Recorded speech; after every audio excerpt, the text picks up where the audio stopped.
Hello and welcome to this fun chart readings video. I kind of just decided I wanted to have a little fun with astrology and some charts and some public figure type people and whatnot. I'm not a huge fan of pop culture. However, there are people's charts that I do enjoy looking at, and it's mostly people from, past eras. Nobody current. I also didn't really want to do charts for current people, trigger people, people who, would be a turn off to follow or whatever, because we're all, we're so, but I did want to do something that was fun, that showed us a little bit about charts. It also demonstrates kind of what I can see with just the sun, moon, rising versus what I can see, or in addition to what I can see if I look at a full chart. So I thought I'd have a little fun with this, and so let's dive into some public figure natal charts and see what I can find out from them. Okay, this was a total fun one for me. This is Martha Stewart's chart. And say what you will about Martha Stewart. I liked her and I learned a lot from her. But I watched a lot of cooking shows when I was younger, and so and that's how people wonder how I know how to cook. I watched a lot of Food Network, a lot of Martha Stewart, and now I watch YouTube. Okay, so let's start with her sun. Her sun is in her 10th house in Leo in the Sun Deacon. So she, and it's within, not nearly conjunct her midheaven, but it doesn't matter because the sun is at home in Leo. It's in the Sun Deacon of Leo. She was going to shine. She was going to be a public figure and have one hell of a public presence, and boy has she done that. And then we have her moon in Sagittarius, also a fire sign, and in the Sun Decan of Sag. So again, she was going to shine. She was going to be a presence, and she has done that. Scorpio rising, square, in fact, I did leave all the aspects in here, but square her 10 degree sun in Leo. So her sun squared her ascendant, and her ascendant in, Scorpio in the Plutonian degree, or decan rather, of Scorpio. That's just a wow for me. Obviously we know Martha Stewart has a big public presence, from her shows, from her magazines, from everything. And then of course her, arrest and time for insider trading and whatnot. And so just a lot going on here. But this sun square the ascendant, that's a toughie in sun versus Pluto. Think about that. When we have the sun and Pluto, it's the battle of light and dark, right? Pluto is the underworld, the sun is the brightest star in the sky, and so we have the battle for light and dark. So she may be, not only publicly but perhaps more privately, very much a battle for who she actually wants to be.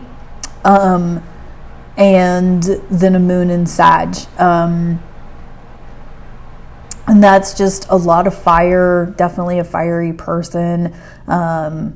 Honestly, let me show you the rest of the chart, but this is a fun chart to look at. I had a blast with this one, I'll be honest. Let me show you the rest of it.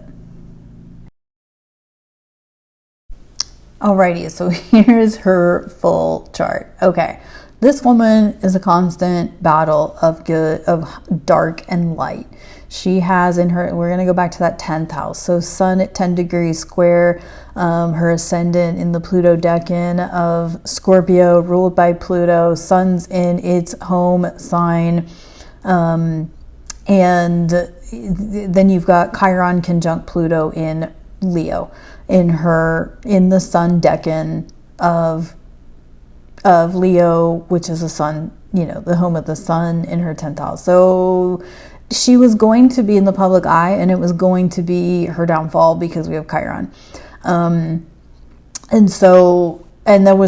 also like she was meant to be in the public eye to the sacrifice of her family. There's nothing in her 4th house. So we take that into consideration. She has that moon in Sag in her second house. And then in Scorpio, of course, we just have the ascendant. What else did I see in her chart that I wanted to point out? If we look over at her sixth house, which is Aries, we have Mars present in Aries in the sun degree of, or in the sun decan rather, of Aries.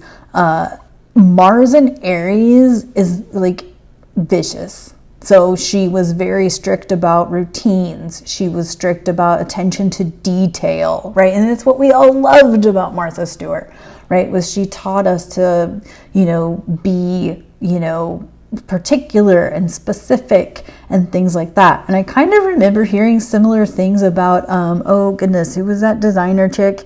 Chanel, Coco Chanel. I remember that about her too. Gee, maybe I should look up her chart. She probably has something interesting to find. In her seventh house, she has Saturn conjunct Uranus in Taurus.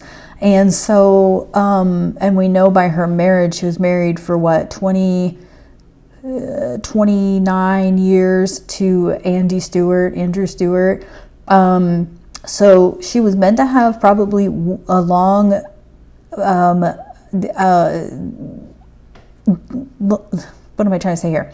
A long relationship. Like Saturn in the seventh is typically a long relationship, or like stability in a relationship, but because it's conjunct Uranus, it probably ended very tumultuously. And I kind of remember that, as she got more public attention for the work she was doing.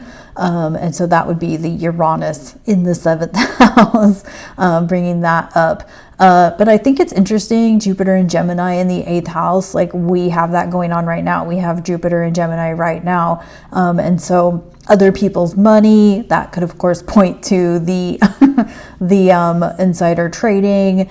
It's in the Venus house, so that could also have been her partner's money, things like that. Could have been going on with that Jupiter in Gemini in the eighth house. Jupiter's not as strong there, but because it's in her eighth house, I mean, I'm sure there was some secrets and lies. Obviously, she was convicted, so it's not so secret anymore. Ninth house, we have Mercury in Cancer, and I believe that Mercury squares, or hold on a second, let me check this out really quick before I open my mouth and say the wrong thing. It's a sextile, 25 degree Mercury in Cancer, sextiles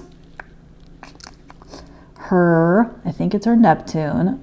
Yes, sextiles her Neptune. So this is a harmonious transit. Her Neptune is conjunct her North Node in Virgo. Back to that Virgo energy. Like she probably was almost psychotic about attention to detail and whatnot.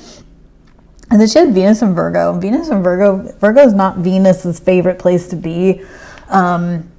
It's probably, I think it's where Virgo is at detriment, or Venus is at detriment rather.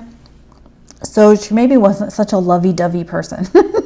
I think that's pretty obvious, but I figured I'd point it out. But anyway, I love this 10th house stellium, though it really explains Martha Stewart quite well with Pluto conjunct Chiron next to the sun. Her sun squares her ascendant. Like I really didn't need to know much more about her chart other than seeing this and the Mars in Aries in her 6th house. Like that kind of tells me all I needed to know about her.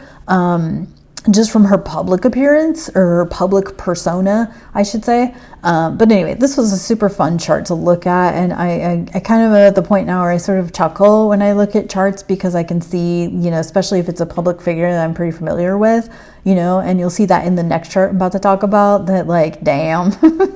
So I just thought I would show you how fun this can be. Because I'm always so serious, and people are like, you need to have more fun. Okay, this is me having fun. This is what I do in my spare time. I hope you enjoyed that look at Martha Stewart's chart. That was really fun. And I used that to illustrate what I can gather from just looking at your sun, moon, rising versus looking at your whole natal chart. And so if you're somebody who just wants to dip their toes in, maybe you're an astrology skeptic or a novice, you know, and you just want to kind of get an idea of what your, you know, your sun, your basics are, your sun, moon, your rising. Your moon can provide something about your emotional state. Your sun is obviously your heart, and then your ascendant or your rising can provide a little bit about your appearance or your personality or something like that. So if you want to just dip your toes in, I have the 30-minute call with an image of your chart. Of course, if you are unable to access an image, I can provide an accessible format for you of your chart that just has your sun and moon and rising. And for me personally, just learning my sun, moon, rising was a game changer for me. And so, you know, it can be very powerful just to learn your quote unquote big three, as it's known, but it really can. However, if you are ready to dive in and, you know, want to know the whole thing, I have the full chart reading with a 60-minute call and an image of your chart. Of course, accessibility is always an option, but that's if you want to just dive in head first. I get it. It's my learning style too, where I just want the full picture and then let me go back and get the foundation. I don't recommend it, but it is a learning style that does work for me, apparently. Anyway, so that's what I got for this. I hope this was helpful. I hope this was entertaining and all of that. So, and I have one more of these videos coming, and then maybe there's more. And if you have a suggestion for whose chart you would like to see me do or review or talk about, you can drop it in the comments below, and we'll work on that.